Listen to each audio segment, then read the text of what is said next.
Hello and welcome to the Knowing Self, Knowing Others podcast, where we discuss self-aware leadership with thinkers from around the globe.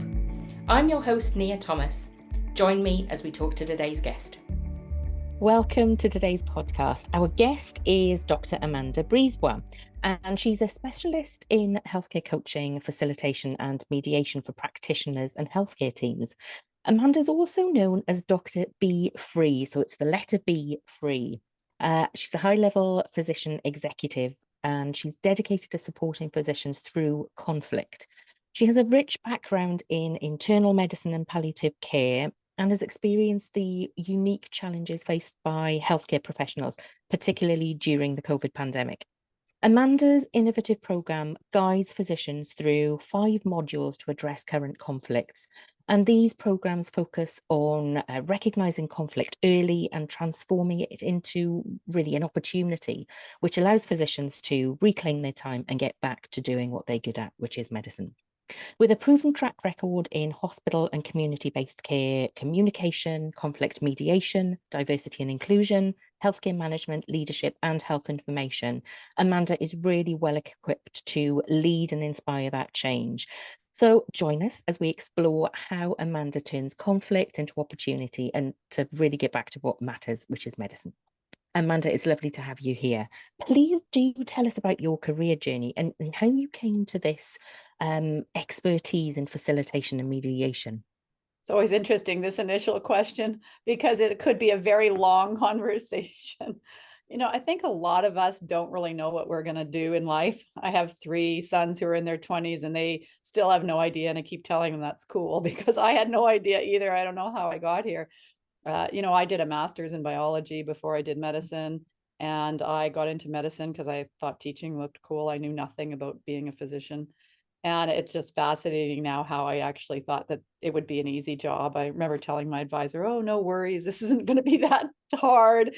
And so when I got into medicine and was just purely clinical teaching, loved it, thought I was being hard done by in my job and no one was listening to us as frontline workers, and complained a lot, to be honest.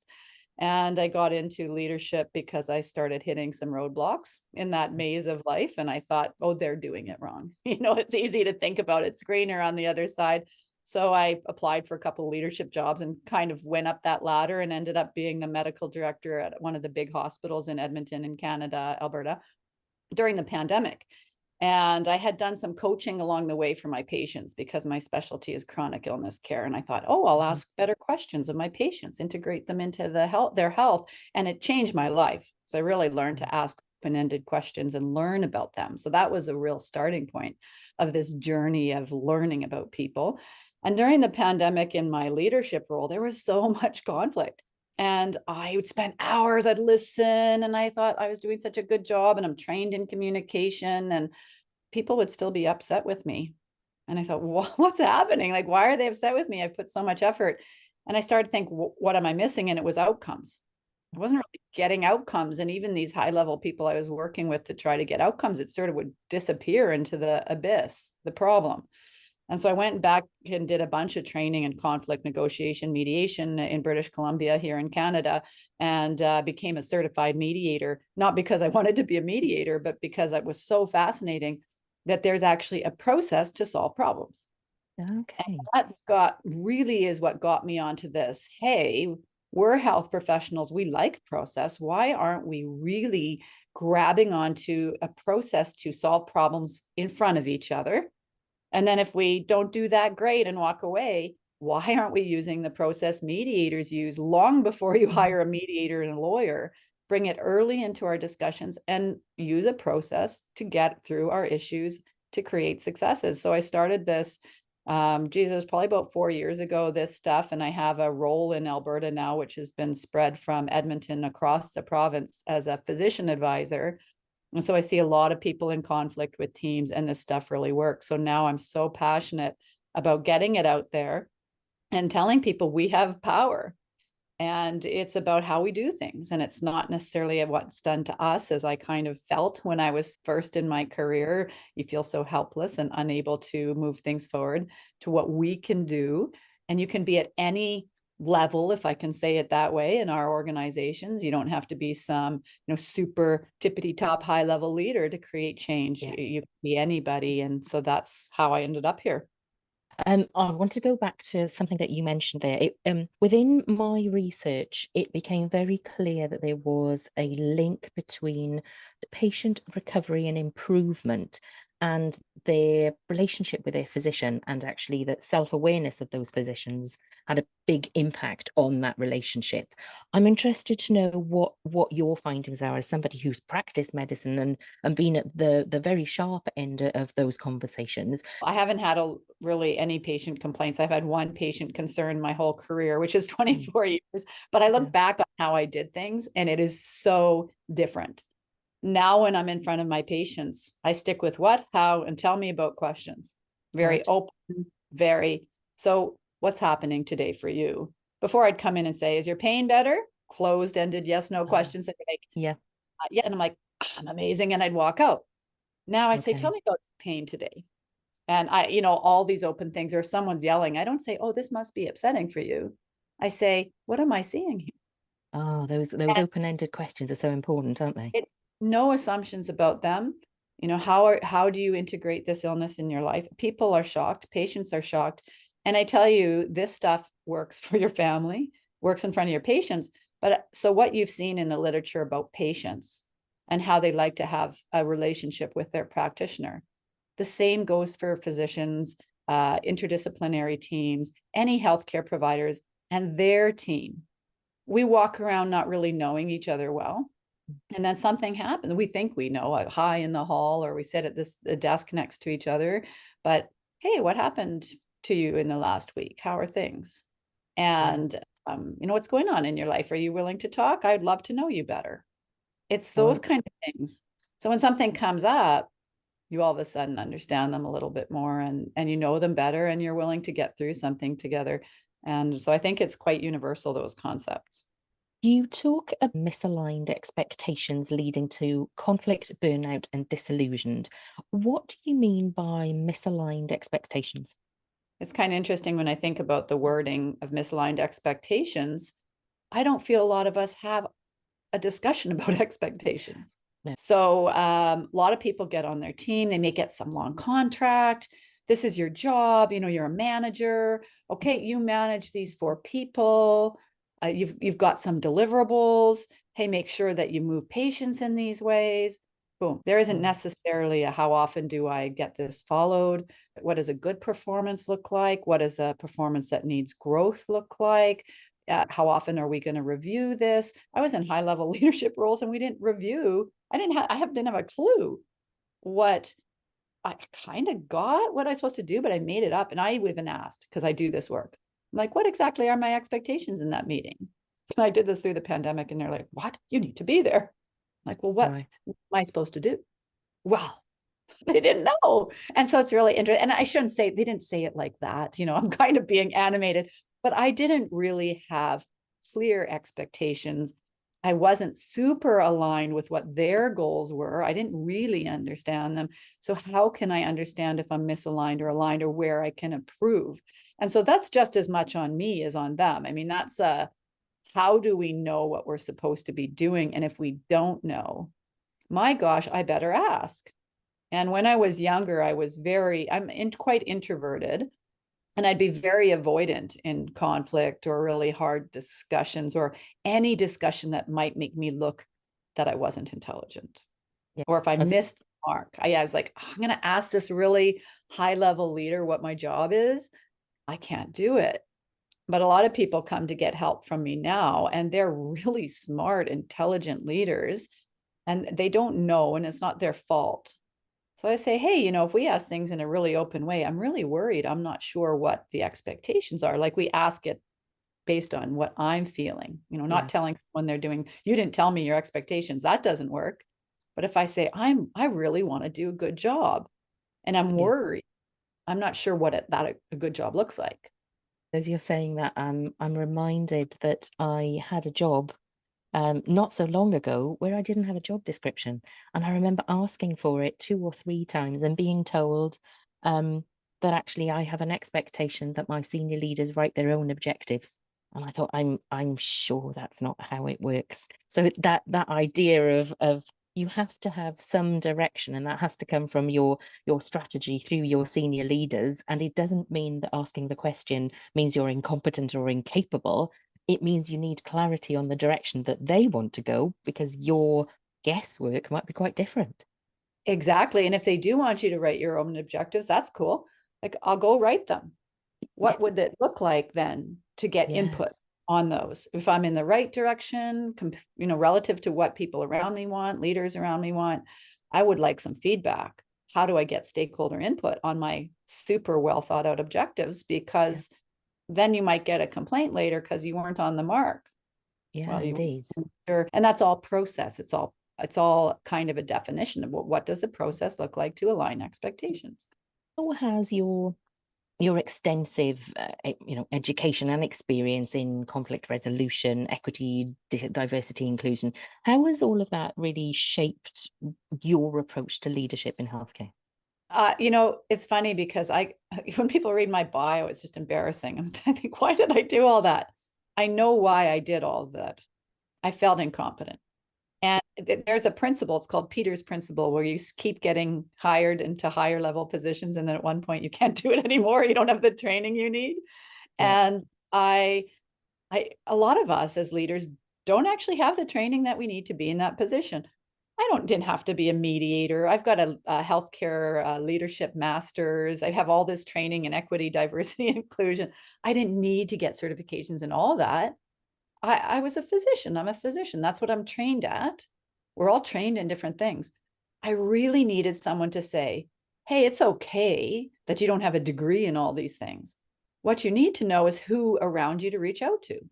So this is about knowing your teams. Who is there that can help you understand that piece? If you're having an issue with conflict and aren't finding you can reach an outcome, what's the piece that you're maybe missing, or how can you fill in that stuff that you need to know to be successful? And it's not necessarily that you're incompetent. And I now recognize that, and that's why I laugh. I think I wasn't incompetent. I'm a very mm, good physician. I'm a very good leader. I just had a lot of gaps and wasn't sure where to reach out and blame myself, because yeah, that's a lot of our natural tendency to say, oh, hey, I can't do it. So what my training has taught me is that I don't think you have to necessarily go and do all that training. Training is great when you want to do it. I think it's important to know the people around you and find out who your resources are, and learn on the job and allow yourself some grace. And you don't necessarily have to be. I stepped out of all of my high level leadership roles to do this physician advisor role because I want to be right in front of the people I'm helping. That's where I'm happiest. Some other people are happiest, as medical leaders, huge, chief medical officers and all of these different things, because that's their passion. Some people want to be, like I was at the beginning of my career, frontline, and want to be there, but also want to have some impact. I wonder, as you're thinking about being an introvert, do you think that that has impacted this idea that you had gaps and you didn't feel quite confident in being able to ask others, where do I get this information? How do I help to fill in my knowledge gaps? Because I've spoken to a couple of people who talk about introversion versus extroversion and the differences between people with those different skills. Do you think your introversion has influenced or impacted the learning that you've gone on to do? I think it has, because I tend to learn by myself. Mm, That, I never liked working in big groups when I was going through university, like just doing it on my own, relying on myself. But I think whether you're introverted, ambiverted, as they call in between, or extroverted, I don't really think it matters. I think we all question ourselves. We have that, am I doing a good job? Am I not doing a good job? We just approach it in a different way. But I do think it's impacted. I read the book Quiet. I think it's by Susan Cain Susan or King. something. But I love that book because it says, like, it doesn't matter what your vert is. What really matters is just how you see yourself and how you manage things and how you rely on your different skills in different situations, because you can be, I'm actually, people are shocked when I say my natural tendency is introversion, because at work, I tend to appear very extroverted. I just Mhm. need that downtime or whatever it may look like. And I say this with respect to personality profiles, conflict management profiles. It doesn't matter what your profile is, whether you are avoidant or assertive, what your natural tendency is, it's all cool. But we have to know how to morph ourselves Yes, I and get agree. out of our natural tendency. If I have to be extroverted and stand up in front of a group of people and or with my patients and say, hey, look, I really know what's going on here. We need to talk about things.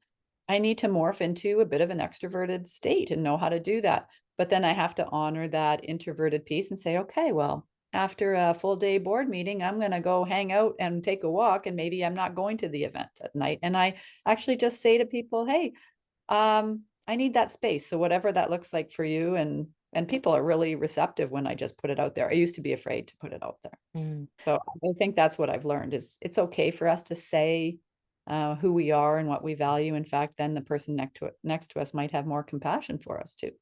And I think it helps others work with us when they know what our preferences are, because we're not making choices because we don't like you or we don't want to be around you. It's more that we need time to ourselves. And I absolutely agree. Oh yeah, because people are like, oh, Brisebois is not coming out to dinner again. That's what I would feel. Oh, Oh, they're thinking I don't want to go. yeah. And I would want to go. I want to be social. And I'm like, I'm not going, but I need this so badly to just have a break. Yeah. So yeah, I do think it's good. And there's so much more conversations about mental health and taking care of ourselves and what that looks like. And I think that's great. We need that for our mental health and to function really well. And then people start doing it differently and realizing, oh, maybe we don't have the 20-hour day. What are your thoughts on self-awareness and how it impacts and influences the role of healthcare practitioners? Well, I think it's massive. I've always been a very self-reflective person. In this master's degree I did, they separated our work lives into being, knowing, and doing. Mm. The whole first module is about being. So it's this whole self piece. And I thought, oh gosh, I've done this so much. I'm not going to learn anything. And what a waste of time. But it's just so good to sit back every once in a while. We change, we grow, we're different, and really think, who am I now? Yes. And who am I this week? And what Mm. matters to me this week? It may be very different than what mattered to me last year. So I think our self changes and how we see ourselves changes over time. That impacts us as a physician, as a healthcare provider, as a partner, as a parent, whatever your role in life is. I think it really does change as you change. And I think recognizing that is very important. And I think it's hard to be both a physician and any healthcare provider without really recognizing self. What do you do when somebody, let's say they're very assertive towards you and you're having a difficult conversation and it's not really a dialogue, you're feeling stuck? How do you do it if you don't know who you are, like what your response is when you start to get into that space of feeling, I hear people say, I'm feeling attacked, or I feel paralyzed, I don't know what to do. What is that for you? And if we don't know those things about ourselves or aren't willing to, go home after the event and think, what was that? And what did I want to do versus what did I do? I think it's really hard to do it. Some people do. And some people just sort of go through and they deal with the knowing and doing stuff and aren't really I think a lot of it's learning, like how do we really delve into that? I think everyone can do it, but some it's more natural than others. And I've worked with the people where it's not as natural and they can do it. It's just in their own way. So I think Yeah. it's so important to recognize those three components and how do we honor each one so that we can do whatever we want in our lives and make it amazing. What are your thoughts on healthcare and the ability for individuals to find that reflection time? Because my conversations with number of different people suggests that, especially in healthcare, when you're dealing in crisis and you're firefighting because maybe you just don't have enough staff, but how do you get that reflection time? The first word that comes to mind is it's brutal. That's all I can think in my mind. I'm like, it's brutal. I remember being on call all night. You're up all night, you get home at 4 a.m. You've got kids, you're trying to get them to school. I don't know how you do it. However, you got to do it. And so what does that look like? I did some group coaching for the Alberta Medical Association recently, and it was all physicians from all over the province. And I'm really trying to promote organizations doing things like this for their teams. One of the biggest feedbacks was we never have any time to just sit down and hash through a problem. And same with the physician advisor role that I do. I'll say to them, this might take 4 hours of your time, and they're like ripping out their hair. And what I say is, how long have you been worried about this? How many hours has your worry taken? And they're like, oh, way more than 4, it's on holidays, all these things. So I think we have to, number one, get our organizations to recognize that they need to help us carve out space.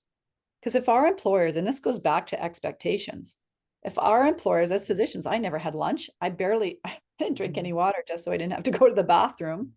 I mean, it's horrible. So I wouldn't eat all day. And then I'd drive home and I'd drive by McDonald's and something and think, oh, I'm starving. And I'd get 4 hamburgers and then I'd feel like throwing up. And so those things where it's expected that you don't stop.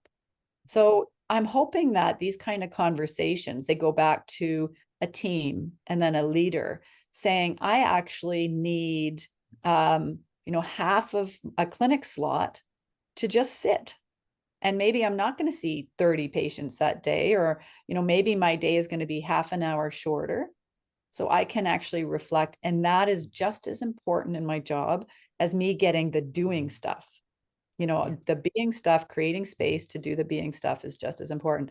And I really don't think we're there yet. I see a lot of teams feel that it's this doing, I call it getting things done versus team process being how do we get along, how do we work together, and team action is doing stuff. And in healthcare, we like to do stuff. We want to get it done. We want to see the patients, get them discharged, get their Medicaid, whatever it is. We need to pay, this is my opinion, as much attention to the being stuff and the knowing each other stuff, because I think these organizations will actually be more effective. Then they'll retain staff. People will want to work there, be like, oh, Brisebois, you get to have a little time at lunch so that you can actually collate what you want to do today. Or maybe you don't have to take all your charts home and do that all night. You have time to go for a walk with your dogs. So you can actually think, how did I manage things today? I tend to describe it as what we do and how we do it. And I'm often talking about, we talk about the what, and we're very good at because I've got stuff to do and I've got a busy schedule and I've got a to-do list. But very rarely do we stop and talk about how we do it. And I think you're right, to prevent burnout and all those difficult conversations, we need to be talking about how we do things before it gets to that crisis point.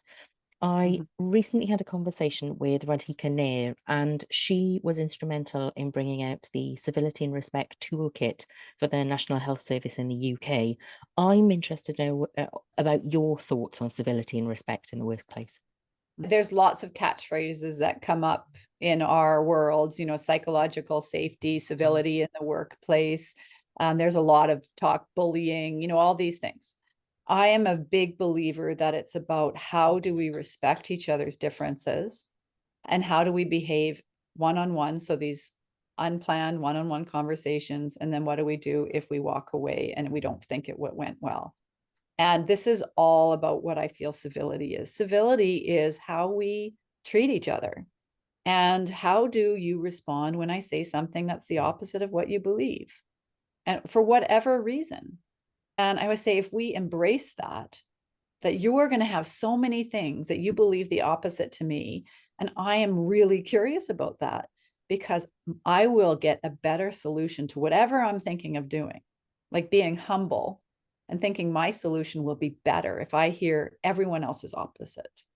And of course, there's things on all ends of the spectrum, but I believe that this is where civility comes from. And I also talk a lot about being very positional.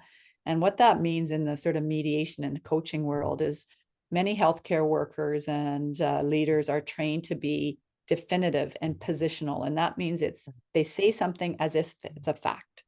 Okay. So you've done a bad job. So that tells the person there is no discussion to be had. You did a bad job. It's a fact. There's nothing to do about it. I have a lot of trainees tell me they get told stuff like that. Okay. You did a terrible job with that patient admission. And they're like, what do you say to that? So I try to teach people to reframe those things to say, I've listened to what you've done. You did a lot of hard work. I'm worried that there's something missing. How do we talk about that so that you can grow? There's a lot about mindset, language, coaching language in what you've just described. So you talked about that you have trained in mediation, what kind of language or words can we borrow from mediation that helps us tap into maybe phrases when we're in these kind of situations and we're not really sure how to move away from those difficult situations? What words can we draw from, or what questions are maybe some stock questions that we can all put in our database so that we can draw from them when we need them or when we're in a difficult spot? Love it. So I'll go with two different things. One comes from the coaching, and as I already mentioned, it's the what, how, tell me about. Those questions are so important. And if you focus them on you, that is even more important. Get away from the who. We don't need to talk about the who stuff. It really doesn't matter. You can't talk to me like that. That doesn't go over well. But if you say, oh, I'm feeling really uncomfortable now. Yeah. How could this conversation look different so that I can really hear you? It's totally different. It is. So, how do we say things in that coaching way, very clear, non-confrontational, and let people know how we feel, but we want to know about the what and the how, not the who. We're not going to focus on the who. And don't ask one, ask 3, 4, 5 of those questions. And you will be fascinated how it turns the conversation around. It stops people. And so I like very short sentences. What's happening? People are like, what? Like someone's getting upset with you. You're like, what's happening? And sometimes they'll say it with a smile. Sometimes I have a little tear. I'm like, oh, ouch. I'm not sure what to do now. So I'll say things like that. I think we need to practice those, don't we? So that so that we can tap into them when we're in emotionally charged situations and when we have been hurt by something that somebody has said. Huge. And I actually tell people, because a lot of times there's power differentials and there's a lot of conversation about this. So I say, go try it in the grocery store when someone's driving by you and they cut you off and you want to swear at them and say, oh, how's your day going? You start in these really low stakes situations, reframing in your brain. So you definitely have to practice. So that's the first piece. And then the mediation piece, it's very interesting. They do things that we do not do. So when people come with a big problem, in mediation, they separate it into small, neutral, solvable issues. No. Not about the who, it's about the what and the how. And someone may say, we'll have things like you have gaps in coverage on some team. You can't fill all the gaps. And people are, okay, what are the solutions? So we go from there's gaps, what are the solutions? And mediation, you go, okay, there's gaps. What are the issues you're trying to solve? Okay, well, we're trying to solve that every person has the equal opportunity to holiday. We're trying to solve that every person has an ability to take sick leave. We're trying to solve, so you start separating it, and this big problem is actually 20 or 18 to 20 is the average, solvable neutral issues within that. So we don't block off actually the issues very well so that they're solvable and neutral. That's the first thing. And then the second thing we don't do, and in mediation, you fail your exams if you don't mostly do this in your exam. That's dissecting what we call interests. And that's what matters to the people sitting around the table. So how many times do you sit in a team and say, okay, we need to solve the gaps in care. What do we do? Instead of saying, what matters to you about your call schedule? Oh, well, I have a sick mom at home and I can't work Wednesdays. Oh, I didn't know that. Or, I have a 2-year-old. I have to drop them off at daycare or whatever it is. Or I need a certain amount of money, or I want a certain amount of money. So you go around the table and you lay out all the different stakeholders and what matters to all of them. And that actually takes time. And once you've got this map, I create this roadmap with people. And once you have it, the answers in these solutions are so much easier to get to because you actually know where people are coming through. Oh, I have to take this into consideration and that into consideration. So that's where these mediation principles and that process of thinking about what are the issues, what are the interests, who are the stakeholders, what do they care about, and what don't I know? What pieces do I need to put in there? What data do I need, or whatever it is? And only then do you think about solutions. That's such good advice. And listeners and watchers, you've probably heard me say this before. I think this is one of these conversations you're going to want to rewind with a pencil and paper, and you're going to want to take some notes so that you can work out how to do this for yourselves. Because everything you've said in terms of we have the problem, we want to get to the solution, but actually we haven't really unpicked the problem. And we're trying to go from zero to hero, and we're just not going to get there in a most effective way unless we do the work at the problem point. 100%. And I think probably the biggest thing I didn't used to do as a high level leader is I think, okay, I have to meet with this person about this thing. I'm gonna sort of talk to them. And then I'd book a meeting and I'd go. I don't do that now. Now I think, okay, what's the background? Who do I need to talk to get the background? What might the issues be? What might they care about? And I think about it ahead of time. I map it out and I plan that meeting. I have an agenda. I share my map with them beforehand. I say, what do you think? This is my guess.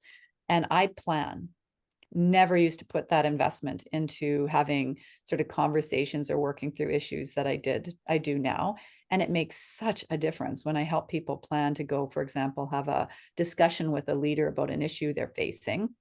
It's so much more easily solvable because people know what the meeting's about. They've sort of prepared, they've thought about it themselves.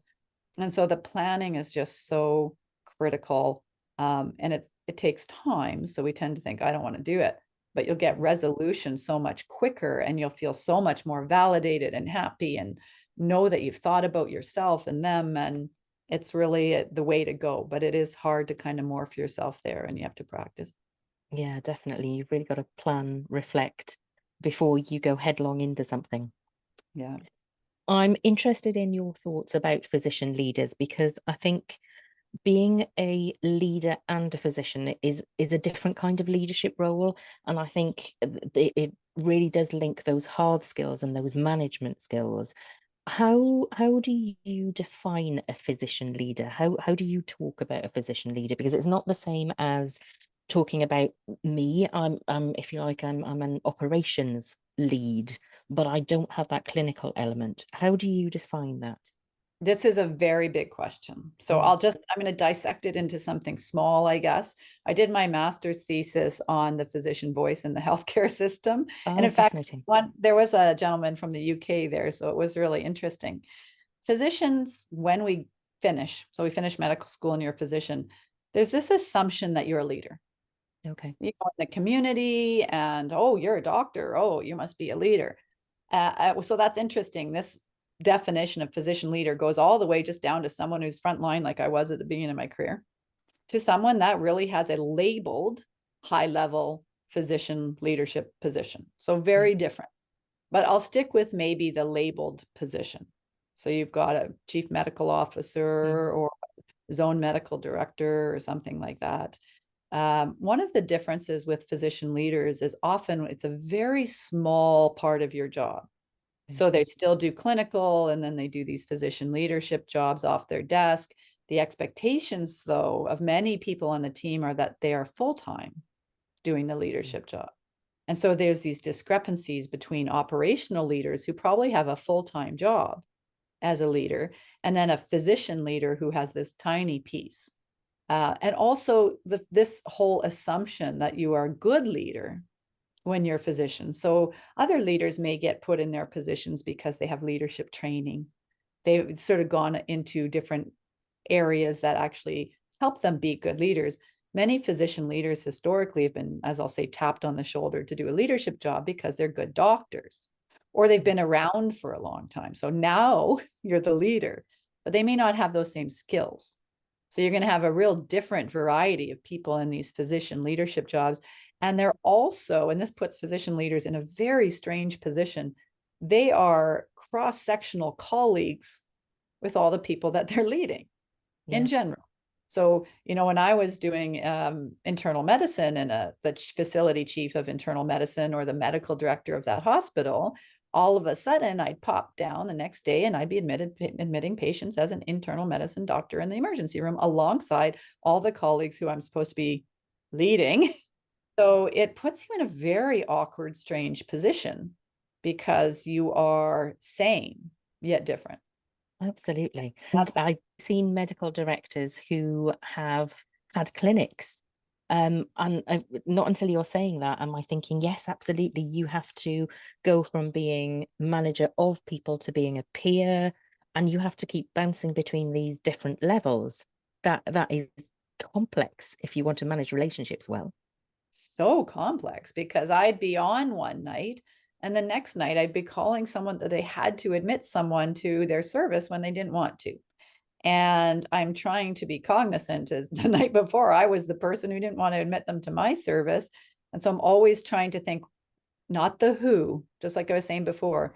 So what is the issue And how can we get through it? And that's where the mediation skills really come into place, because it's dissecting what is the issue. So whose skills, like what are the skills that this patient needs?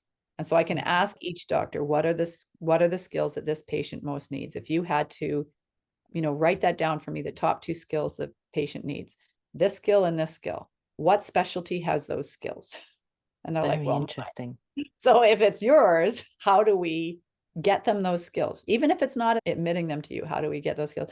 So yeah, it's really interesting as a leader. How do you flip back and forth, and how do you sometimes do some of the work off the side of your desk because you're in clinic and they're calling you to take care of some issue?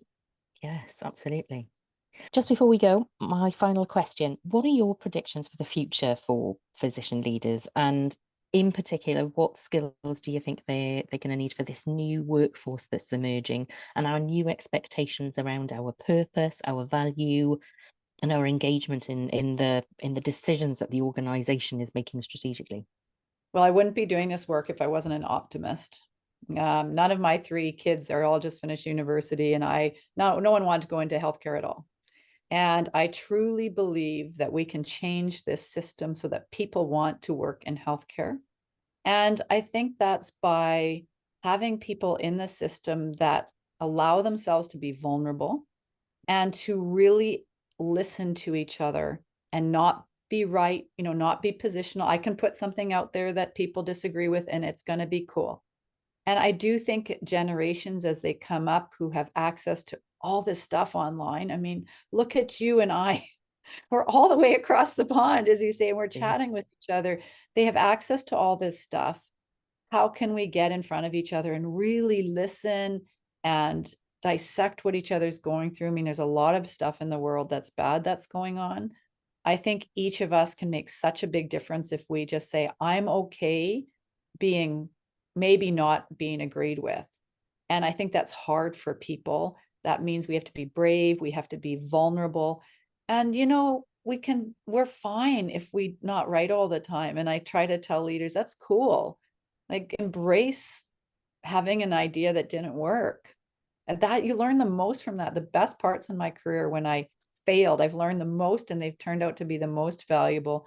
So what I would say is there's a lot of hope. And if we really look at ourselves, and I remember one person said to me when I first became a leader, he said, don't take yourself too seriously. And I'm like, that's great advice.